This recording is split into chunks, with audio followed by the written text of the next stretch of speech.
레위기 11장 13절부터 19절 교독하겠습니다. 새 중에 너희가 가증히 여길 것은 이것이라. 이것들이 가증한즉 먹지 말지니 곧 독수리와 솔개와 어흥과 까마귀 종류와 올빼미와 노자와 부엉이와 학과 황새 종류와 대승과 박진이니라. 아멘.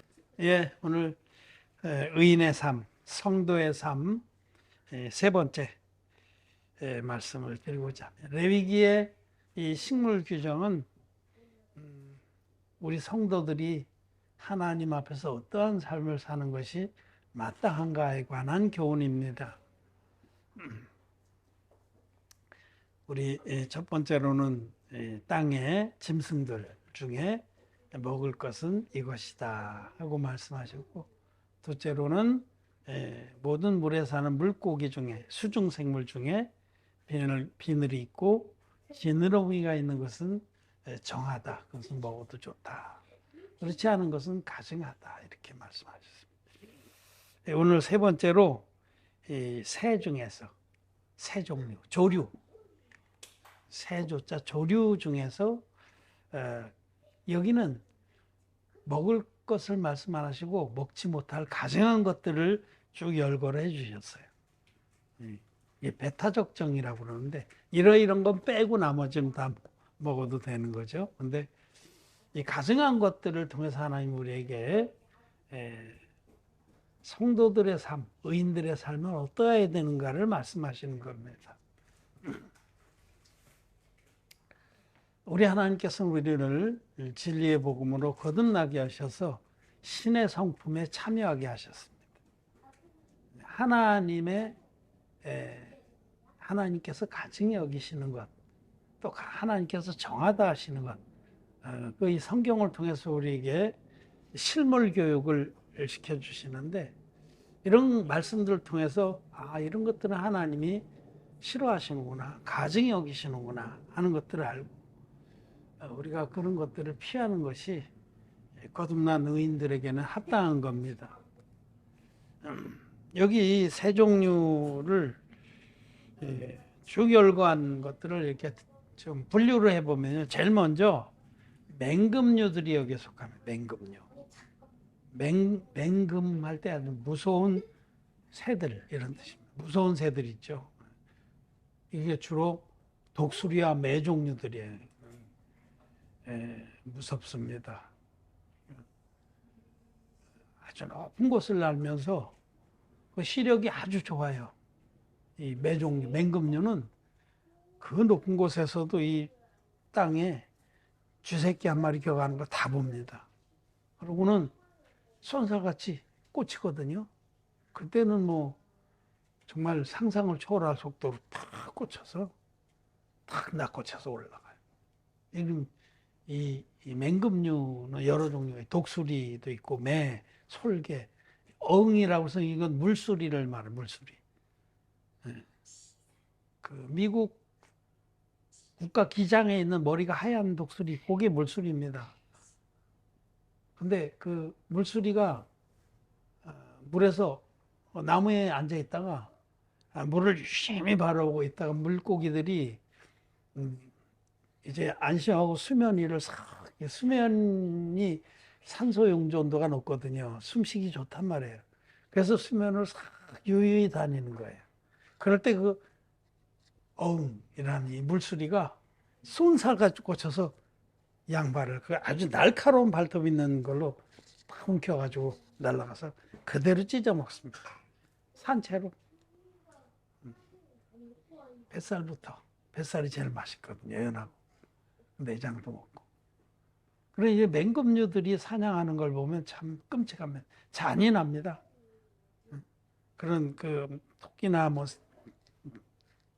쥐나 뭐 이런 것들 설치로, 심지어는 제법 큰 그런 사슴 새끼도 잡아갖고 올라가요. 그 날개 힘이 대단합니다. 독수리는. 솔개, 부엉이, 여기 다 나오잖아. 매 종류, 부엉이, 쭉 나오는데 이런 오릉도 이것도 오릉이라고 밑에 나오는 이건 이것도 독수리 종류입니다. 이게 우리는 이게 캐리온 벌초라고 해서 독수리 종류입니다. 이런 것들은 생물을 잔인하게 죽입니다. 잡아다가 확 부리가 이렇게 꼬부라졌잖아요. 팍 찍어서 산채로 살을 찢어서 피채 먹어요. 그래서 이런 것들을 하나님이 가증하다 하시는 것은 거듭난 의인들에게서 이런 성품은 버려야 된다. 이런 성품은 피해야 된다라는 말씀입니다. 뭐냐면 잔인함, 생명을 사냥하는 그런 생명을 죽이고 잔인한 것은 의인들에게서 버려야 될 성품입니다. 율법에 보면 너희는 고기를 피채 먹지 말지니라 이 말씀이 자주 나와요. 그 피채 먹지 말지니라는 것은 피는 생명을 말합니다. 그래서 생명을 경외할 것을 말씀합니다. 생명을 존중히 여기고 생명을 잔인하게 대하지 말 것을 말씀하는 겁니다. 우리 의인들은 사람들의 생명을 아주 존귀하게 여깁니다. 한 영혼이라도 천하보다 귀하게 여깁니다. 그것이 신의 성품이에요. 영혼들을 귀히 여기는 마음, 그 영혼들을 이 맹금류처럼 확 찍어서 잡아먹고 이런 것들은 가증한 겁니다. 생명을 귀히 여기는 마음. 우리 자녀들 있고 있지만은 저는 우리 의제당들에서 메뚜기를 잡거나 깨구리를 잡거나 개미를 잡거나 여러 생명들이 많이 사는데 하원이하고 데리고 다니면서 잡은 다음에는 꼭 놓아주게 해요. 죽이지 못하게 합니다. 그래서 그런 생명체들도 막 발로 밟고 죽이게 되면 모르는 사이에 그렇게 잔인해져요, 사람이. 성품이. 근데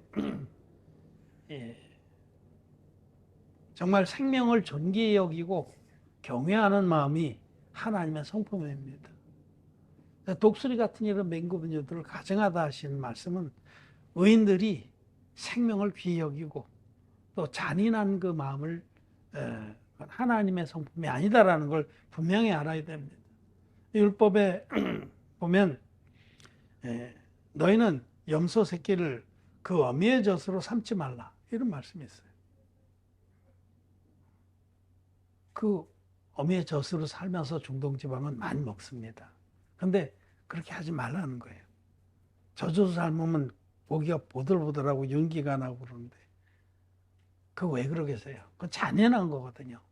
애미가 지금 새끼를 낳아서 젖이 있는데 그 새끼를 본 앞에 잡아서 그 젖을 짜서 그걸 삶으면 그게 아무리 짐승이지만 그거는 잔인한 거거든요. 하나님께서는 이 맹금류를 가증하다고 하신 것은 우리로 하여금 생명을 귀히 여기고 또 자비를 품어라. 잔인한 거에 반대 개념이 자비잖아요. 내가 자비한 즉 너희도 자비하라고 말씀을 하시고 그게 신의 성품에 우리로 하여금 거듭난 의인들은 제사 받은 성도들은 이 마음을 품어야 됩니다. 생명을 존귀히 여기고 또 어떤 영혼이든지 자비하게 우리가 대해야 된다. 여러분 마음에 자비한 마음이 없고 표독스럽게 막 상대방이 상처를 받든 찔리든 큰 시험에 들 만한 그런 계기가 되는 그런 말들, 그런 행동들을 막 쏟아낸다고 하면 그는 이 말씀 앞에 여러분 돌이켜야 됩니다. 우리는 정말 누구라도 귀히 여기고 한 영혼이라도 천하보다 귀한 존재로 알고 자비 있게 자비롭게 대해야 합니다. 둘째로 이제 이 세 종류 중에서 가증하다 하시는 것들을 보면, 둘째는 이 황새와 황새 종류, 가마우치 이런 것들입니다. 이건 주로 물가에 사는 것들이에요. 물가에서 왜 물고기를 잡아먹으려고. 비늘이 있는 물고기 특히. 비늘 없는 물고기는요, 밤에만 다니고 돌 밑에 숨어 있어서 얘들이 잘 못 잡아먹어요. 황새 종류라고 그랬는데, 학과, 19절에 학과 황새 종류. 이거 외가리를 말해요, 외가리. 참, 그 외가리가 저는 아주 정말 싫어요, 외가리. 이 학교도 그렇고, 이게 고상한 척 하는 그 대표 선수들입니다. 하얀 털을 하고 아주 고상하게 한 다리로 서서 물에 가만히 있어요. 자태만 보면 너무 선한 것 같아. 이거는 외식하는 종교인들을 상징하는 겁니다. 외식하는 종교인. 고상한 척 하죠. 하얀 깃털을 날리면서. 예수님 시대에는 바리새인들, 오늘날에도 현대판 바리새인들이 기독교에 꽉 차 있습니다. 이런 것들, 학이나 외갈이나 가마우치 이런 것들은 물고기를 잡아먹어요. 그것도 비늘이 있는 물고기. 성경에서 비늘이 있는 물고기는 의인을 상징합니다. 지난 시간에 우리 수중생물 중에서 지느러미가 있고 비늘이 있는 물고기는 정하다, 잡아먹으라. 이 비늘은 의의 갑옷이잖아요. 하나님의 의. 이 외식하는 거짓자들, 외식하는 서기관과 바리새인들 같은, 자기는 고상한 척하지만 사실은 진리의 복 믿어서 거듭날 의인들을 죽이는 일을 합니다. 잡아먹습니다. 예수님 시대에도 그랬고 지금도 그렇습니다. 지금도 이 거듭나지 못한 거짓 목사들이, 기독교인들이 이 외가리와 황새와 가마우치 같이 거듭난 하나님의 백성들을 죽이는 일에 앞장섭니다. 잡아먹습니다. 그 중에서 제일 끔찍한 게 이 가마우치예요, 가마우치. 제가 최근에 TV 보도를 봤는데, 가마우치가 바다 가마우치가 있고 민물 가마우치가 있어. 똑같이 생겼어요. 근데 왕쪽 왔다 갔다 하는 놈들도 있고, 그 가마우치는 그것도 부리가 이렇게 끝이 꺾어졌어요. 꺾어졌는데 크기가 오리보다 좀 크고 기러기보다 좀 날씬하고 그래요. 기러기가 큽니다, 여러분. 우리 하늘의 경험을 봐서, 내가 뉴욕에 있을 때 그 키세나 파크라는 파크에 자주 갔는데, 저 목본동하러.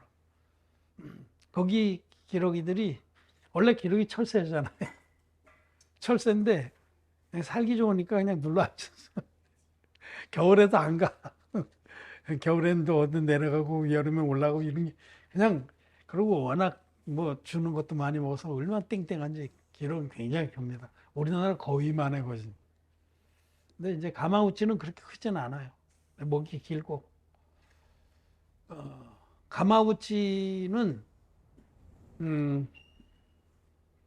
여러분도 이제 찾아오시면 그렇게 알겠지만은 수중으로 한 몇십 미터까지 내려가요. 물속에.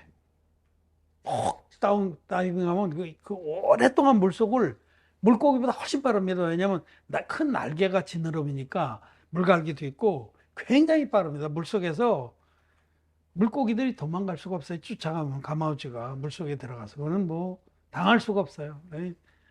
그리고 어지간히 큰 것들은 다 삼켜요. 큰 물고기도 뭐 한 번에 삼켜버려요. 참 무서운 물고기예요. 그래서 그 물고기 한 마리가 하루에 몇 킬로를 먹는다는가 그러는데, 이것도 철새였거든요. 철새였는데 중국에 많아요.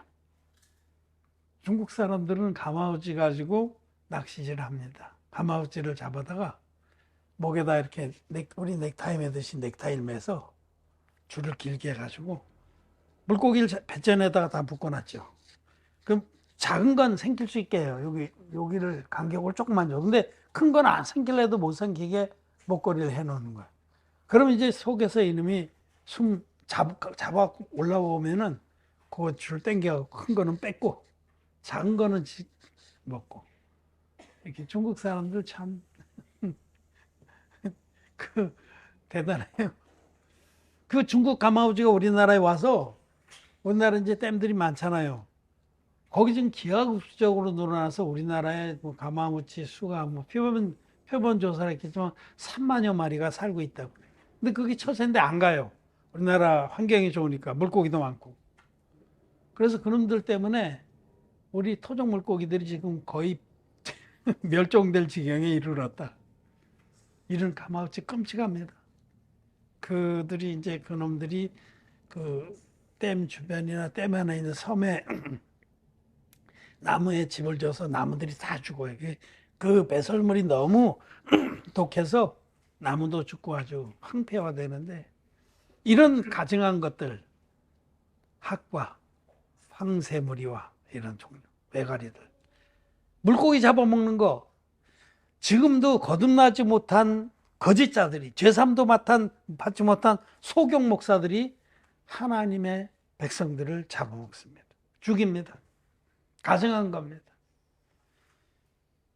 자기들이 죄삼 받지 못해서 죄가 있으면은 머리를 숙고 와서 말씀을 듣고 죄삼 받아서 같이 하나님 백성이 되면 얼마나 좋아요. 죄사함 받을 수 있는 영혼들도 다 죽이는 거죠. 에스겔서 13장에 말씀해 보면 죽지 아니할 영혼을 죽이고 살지 못한 영혼을 살리는, 심령이 가난한 자들은 진리의 복음을 전해주면 죄사함 받고 영생을 얻습니다. 근데 자기가 거듭나지 못해서 어떻게 거듭나는지 모르는 소경, 영적 소경이 그런 영혼들을 다 끌어안고 자기를 섬기게 하고 그들이 영생의 구원의 문으로 들어가게 하는 것도 막고 있는 겁니다. 구원을 받고자 정말 거듭난 하나님의 교회가 복음을 전해주는데 거기 가려고 그러고 와서 말씀을 듣고 은혜 받았다고 가서 얘기를 하고 그러면 막 이단이라고 그렇게 공격을 하고 겁을 줘서 죽지 아니할 영혼을 죽이는 일을 하고 살지 못할 영혼들만 살려서 자기의 종을 삼는 거죠. 이게 바로 학과, 황새 종류와 가마우치와 이렇게 비늘이는 물고기를 잡아먹는 자들은 가증한 겁니다. 우리는 그런 짓을 할 수 없습니다. 우리 하나님 교회에서는 한 영혼이라도 그 영혼을 하나님 앞에서 귀한 믿음의 사람들로 키우는 데 마음을 두고, 그래서 하늘의 복과 땅의 기름짐의 복을 받도록 인도하기를 원합니다. 이 두 번째 가증한 새들, 우리 이런 짓을 하지 말아야 돼요. 이 복음을 들은 어떤 사람들이 이 복음이 능력이 있잖아요. 전해주면 죄사함을 받잖아. 그리고 이걸 가지고 복음으로 영혼들을 사냥하는 자들도 있을 수 있어요. 그런 자들은 하나님께 준엄한 형벌을 받을 겁니다. 그건 가증한 것입니다. 네, 이제 그 다음에는 여러 여기 범죄에 속하지 않으면서도 가증하다 하시는 것들이 있습니다. 그 중에 하나가 이제 여기 16절에 타조가 있습니다. 타조는 날개가 있어요. 근데 이제 날질 않아요. 그리고 그 다리의 힘이 대단해서 다리로 뛰는데 시속 60km 정도 달린다고 그래요. 그러니까 얼마나 대단해. 시속 60km 대단한 겁니다. 우리 사람이 뭐 기껏 뛰어봐야 마라톤 선수가 42.195km를 2시간 넘게 달리잖아요. 그러니까 이루 나누면 20km 정도. 물론 단거리는 막 더 하지만 타조한테 잡혀 먹습니다. 타조도 무서워요. 타조가 그거 굉장히 무서워요. 막 와서 머리 쪼고 그럽니다. 이 타조는 그 날개는 성경에서 믿음을 계시합니다. 근데 자기에게 준 믿음을 쓰지 않고 자기 다리의 힘으로 모든 것을 해결하는 종자를 말합니다. 자기의 힘을 의지하는 자, 이것도 가정한 겁니다. 하나님을 믿는다면서 하나님의 능력을 의지하고 하나님의 뜻을 쫓아서 믿음을 쓰는 자가 있는데 정한 새들은 그렇게 합니다. 날개짓을 하는 거죠. 창공을 나는 거죠. 믿음으로. 근데 타조는 자기 힘이 너무 충만해. 자기의 힘으로 뭐든지 해결하려는 그런 것은 가증하다라는 말씀입니다. 여기 또 이제 까마귀도 나와 있어요. 5절에 까마귀 종류. 까마귀 종류는 그 특성이 시체를 먹습니다. 까마귀가 그 자연의 청소부라고 그래요. 자연에서 더러운 거, 시체 이런 거 있으면 까마귀가 다 청소를 해줘요. 우리 사람에게는 좋은 새죠. 우리 사람에게 오히려 까치보다 까마귀가 더 좋은 거예요. 근데 영적으로 성경에서는 시체를 죽음이라고 하는데 죽음을 아주 가증히 여깁니다. 죽음에 접촉했던 것은 부정하다. 그래서 정결한 시간이 필요하고 정결례도 필요해요.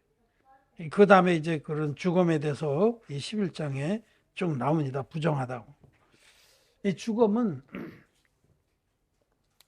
여러분, 죽음은 생명에 반대되는 말이죠.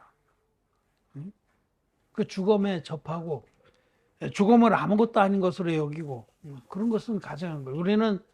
우리 사람은 하나님께서 영생의 생명을 사모하게 만드셨습니다. 영생을 사모하는 마음을 주셨는데, 영생을 사모하지 않고 죽음만 따라다닙니다. 영생을 사모하지 않는 마음, 가정한 겁니다. 뭐 죽으면 끝이지, 지옥이 어디 있고 천국이 어디 있어, 이런 것이 바로 죽음을 대수롭지 않게 여기고 죽음을 쫓는 거죠. 하나님 앞에 그것도 가정한 겁니다. 우리는 영생을 사모합니다. 이제 마지막으로 거기 보면 19절에 박쥐가 나와 있습니다. 박쥐는 원래 새는 아니죠. 우리가 지금식으로 분류하면 박쥐는 포유동물입니다. 근데 하나님의 말씀은 영이니까, 하늘을 나니까 이거를 이제 새로 본 거죠. 박쥐는 뭐냐면, 우리 박쥐의 얘기 잘 알잖아요. 새들의 군대, 육지동물의 군대하고 전쟁이 났는데, 육지동물이 막 이기니까, 박쥐가 자기도 동물인 척하고 거기 껴서 으쌰으쌰 하다가 보니까 전세가 역전됐어. 새들이 막 이겨. 그러니까 자기도 확 날아올라서 나도 새다. 이거는 박쥐는 기회주의자입니다. 기회주의. 영적인 기회주의자. 여러분, 우리는 죽었다 깨어나도 진리의 복음은 물과 피의 복음이라고 분명하게 선포합니다. 근데 이 복음이 진리인 줄 알면서도 대세를 쫓아서, 대세는 이 세상의 거의 대부분의 기독교인들은 십자가의 피만의 복음을 믿습니다. 그거는 진리의 복음이 아닙니다. 성령과 물과 피의 증거를 다 가지고 있는 복음이 진리의 원형 복음입니다. 사단 마귀가 속여놓은 가짜 복음, 반쪽짜리 복음, 이 진리의 복음에서 물의 증거를 확 꺾어버리고 피의 증거만 가지고 복음을 구성한 그 반쪽짜리 복음, 그것이 대세를 이루고 온 세상을 덮고 있습니다. 그런데 진리의 복음을 듣고 믿어서 거듭났다 하는 자가 대세를 보니까 이쪽이 세거든요. 피의 복음만 외치는 자들이 세거든요. 그러니까 그쪽에 가서 붙는 거죠. 근데 성경은 너희는 다수를 쫓아 판결을 굳게 하지 말라, 이렇게 말씀하세요. 그것도 율법입니다. 이쪽이 다수요, 대세요. 그쪽을 쫓아가서 자기는 물과 피의 복음이라는 것을 들었지만, 그것도 맞는 것 같지만 피만의 복음도 틀린 건 아니다, 이렇게 회색 분자처럼 하기도 하고 아예 부인하기도 하고 가정한 겁니다. 박쥐같이 기회주의자는 가정한 거예요. 진리의 복음을 쫓는 자는 목에 칼이 들어와도 진리의 복음은 물과 피로 임하신 예수님께서 완성해 주신 원형의 복음이다. 성령과 물과 피가 합하여 하나님 복음이다라고 외칩니다. 오늘 이 새들에 관한 이 말씀은 배타적인 교훈으로 되어 있는데, 이런 부정한 새들을 통해서 우리가 의인들이 피해야 될 성품과 삶은 어떤 것인지 우리 살펴봤습니다. 우리는 생명을 귀히 여기고, 우리 교회 안의 형제 자매들은 더욱더 그렇죠. 정말 아무리 부족하고 연약한 것이 드러나도 땅에 있는 성도는 존귀한 자니 우리의 기쁨이 저에게 있도다 라신 말씀대로 정말 귀히 여기고 천원보다 귀한 우리 형제 자매, 또 아직 구원을 못 받았어도 어떤 영혼이든지 우린 귀하게 여겨야 됩니다. 그들을 잔인하게 대해서는 안 됩니다. 표독스럽게 대해서도 안 됩니다. 할 수만 있으면 원수도 사랑하는 마음으로 대해야 됩니다. 너희가 너희를 사랑하는 자만 사랑하면 그것이 무슨 유익이 되겠냐. 죄인들도 의수히 그러느니라. 사랑하는 사람을 사랑하는 누구든지 할 수 있죠. 근데 원수까지도 우리는 생명으로 여기고 귀히 여기는 그런 의인의 삶을 주님 말씀하시고, 정말 잔인하지 말고 자비해야 되고, 또 한 영혼이라도 구원한 일에 우리는 주님의 성품을 품어야 될 줄 믿습니다. 우리를 신의 성품에 참여하게 하신 하나님께 찬양을 드립니다. 말씀을 마쳤습니다.